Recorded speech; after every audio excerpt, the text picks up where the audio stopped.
गेल्या 3 ते 4 दिवसापासून होणाऱ्या सतत मुसळधार पावसामुळे मुळा नदीला पूर आलेला आहे। पुराची स्थिती झालेली आहे। इथं तुम्ही बघू शकता माझ्या पाठीमागे शांतीनगर ही वसाहत आहे, वस्ती आहे, जिथं कमीत कमी 300 नागरिकांच्या घरात पाणी शिरलेलं आहे। तुम्ही माझ्या पाठीमागे बघू शकता पाण्याची जी पातळी आहे ती घराघरात तिथं शिरलेली आहे। जे बाउंड्री वॉल्सला जी घरं आहेत आणि इथंही तुम्ही बघू शकता, इथं शांतीनगर भागात तुम्ही बघू शकता शांतीनगर मध्ये पण पाणी घुसलेलं आहे, तरी अद्याप इथं कुठलीही सुविधा नाही। हा, एवढी सुविधा पुणे महानगरपालिकेने केलेली आहे की शेजारच्या जिल्हा परिषद शाळेत कमीत कमी 300 नागरिकांना त्यांनी स्थलांतरित केलेलं आहे।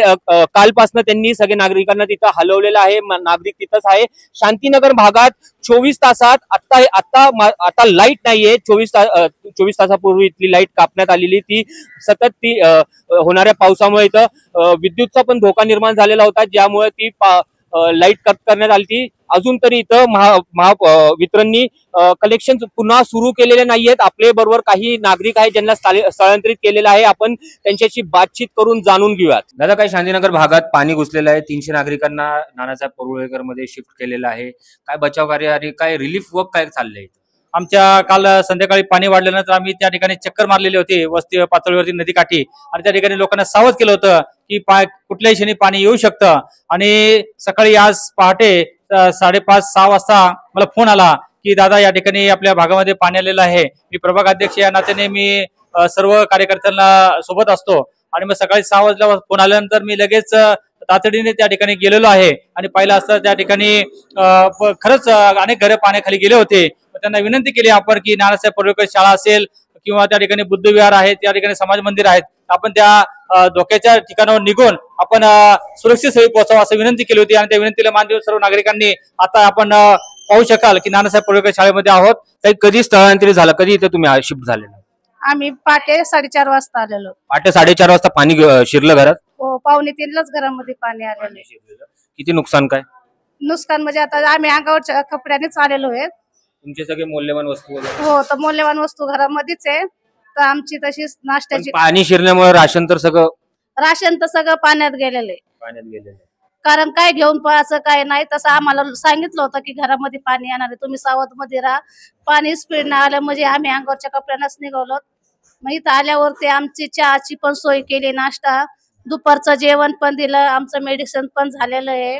ते मला तुम्ही शाळेत जावा, आमची सगळी सोय केली। त्या माध्यमातून तुम्ही शासनाला काय आवाहन कराल, काय मदत हवी? आता आमची भरपूर नुकसान झाली, शासनाकडून आम्हाला राशन दिलं तर चांगलीच गोष्ट आहे। हो, राशन द्यावं आम्हाला, कारण आमच्या आता राशनची नुकसान झालेली आहे। कारण की मुळा नदीचा पाणी तिथं आम्ही जेव्हा स्थिती बघितली तुमच्या घराची, तुमच्या वस्तीची, तिथं ड्रेनेजचं पाणी सुद्धा घराघरात, त्यामुळे रोगराईची सुद्धा ही आहे। आता मुलाच्या शाळेची सुद्धा नुकसान झालेली, त्यांच्या बॅगी सुद्धा पाण्यात गेलेल्या आहेत, पुस्तकं पण गेलेले आहेत, वया ते सगळेच नुकसान झालेले आहे ना। आता मावशी, पाणी घरात शिरलेलं आहे, तुम्ही इथं राहत आहेत, कसं पुढचे दिवस कसे बघता? आता काय सांगायचं, ते प्रत्येक वेळेलाच आहे, प्रत्येक वर्षीच आहे, आणि भरपूरशी नुकसान होतीये। रात्रभर आम्हाला जागावं लागतं, कुठली सोय नाही होते, लेकरांचे वह्या पुस्तकं सगळं निघून जातं, आणि त्या लेकरांचं शिक्षणाचं वय पूर्ण नुकसान झालं। हो, खूप नुकसान। माध्यमातून काय आवाहन करणार महानगरपालिकेला म्हणा किंवा जे पण अधिकारी ज्यांच्याकडनं तुम्हाला मदत हवी?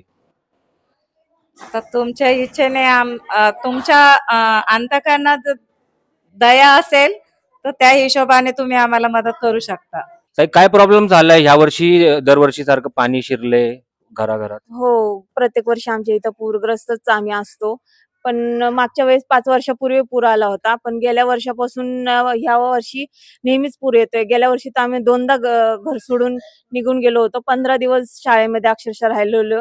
आमच्या पाठीमागं बघा,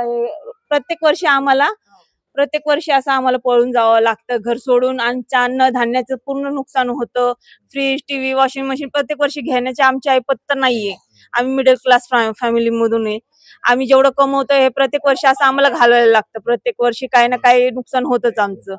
पण काल रात्रीपासून अर्धे लोक खाली तर झालेलेच, आता आमचं पण बांधाबांधी चालू आहे, आम्ही पण घर सोडून आता इथून जाणार आहे। मावशी, काय सांगाल? अगदी ड्रेनेजचं पाणी, घाण पाणी आहे, रोगराई पसरण्याची पण भीती आहे, गाड्या सुद्धा पाणी खाली गेले, खालची घरं अजून धोक्यात आहे। हो, धोक्यात आहे ना, किडे पडतात, गटरातनं पाणी येतं खराब, आणि आमच्या गाड्या सुद्धा खराब झालेल्या आहेत, त्या वाहून गेलेल्या आहेत. त्या आमचे राशन दर वर्षाला आमची ही नुकसान आहे आणि दर वर्षाला आमचे हाल आहेत. आम्ही शाळेमध्ये जाऊन राहतो आणि 15-15 दिवस 8-8 दिवस आम्ही तिथं राहतो. आमचं सगळे नगरसेवक हे जेवण आम्हाला पुरवतात देतात, पण आमचे दर वर्षाला हे हाल आहेत आमचे. काय लाईट कट केली म्हणतात? रात्रीपासून नाही, लाईट नाही, काय नाही, अंधारात राहतो, पाणी येतं असं आहे. स्थलांतरित करतात महानगरपालिका ह्यांना जवळच्या जिल्हा परिषद शाळेत, तिथं जेवण वगैरे पण आजी माजी नगरसेवक पुरवतात. मात्र काय ठोस उपाययोजना काय तुमच्याकडे असा प्लॅन? आता आपण मागील गेल्या 2 वर्ष झाले आंदोलन करतोय आणि पालिकेने आम्हाला आश्वासन दिलं होतं की बाबा पलीकडची ड्रेनेज लाईन जर पॅक केली तर तुमची प्रॉब्लेम सॉल्व्ह होईल, तुम्हाला इथे वस्तीमध्ये पाणी नाही येणार. कारण शक्यतो पाणी 90% पाणी ड्रेनेज लाईन मधूनच येते, भिंतीवरून नाही येते. तर अशी परिस्थिती आहे, पण पालिका काम करत नाही. आता माननीय आमदार बापूसाहेब पठारे यांनी विधानसभेत विषय मांडला होता, तर विधानसभेत मान्य झालेलं आहे. पण नागरिकांची काय मागणी आहे की बाबा भिंत वाढवून द्या किंवा आम्हाला फ्लॅट द्या, तर ही जर मागणी 80% नागरिकांची जर सहमत झाली तर बापूसाहेब पठारे सीमा सुरक्षित भिंत आहे ना? सीमा सुरक्षा भिंत आहे, पण त्याच्या पलीकडे जी ड्रेनेज लाईन आहे त्या ड्रेनेज लाईन मधून अंडरग्राऊंडनी पाणी आपल्या वस्तीमध्ये येते. हे काही तुम्ही उपाययोजना तुम्ही सुचवलेल्या आहेत, आवाहन केलेलं आहे. मात्र जे हे दरवर्षी होते हे जे प्रॉब्लेम होते, आता त्वरित इथं काय केलं पाहिजे? आता त्वरित ही ड्रेनेज लाईन जर दुरुस्त केली तर पुढच्या वर्षी देखील पाणी येणार नाही. आणि ही पलीकडे एक जायका प्रकल्पाची एसटीपी प्लॅनची भिंत झालेली आहे, आम्ही तिला विरोध केला, तिला आंदोलन केलं किंवा त्यांनी मुद्दामून 2 फूट भिंत वाढवलेली आहे आमच्या भिंतीपेक्षा. शांतीनगरची जी तटरक्षी भिंत आहे त्याच्यापेक्षा 2 फूट, त्याच्यामुळे पाण्याचा लोंढा इकडे येतोय आणि दरवर्षी पाणी यायला लागले. तर अगदी बरोबर हे होतं. काही नागरिक यांचं म्हणणं आहे की जी संरक्षण भिंत आहे ती वाढवून देण्यात यावी व जे ड्रेनेजचं तिथं जिथून पाणी इथं होतं ते स्टॉपेज करावं. तुम्ही बघत राहा न्यूज डॉट्स साठी मी जोएब शेख, पुणे.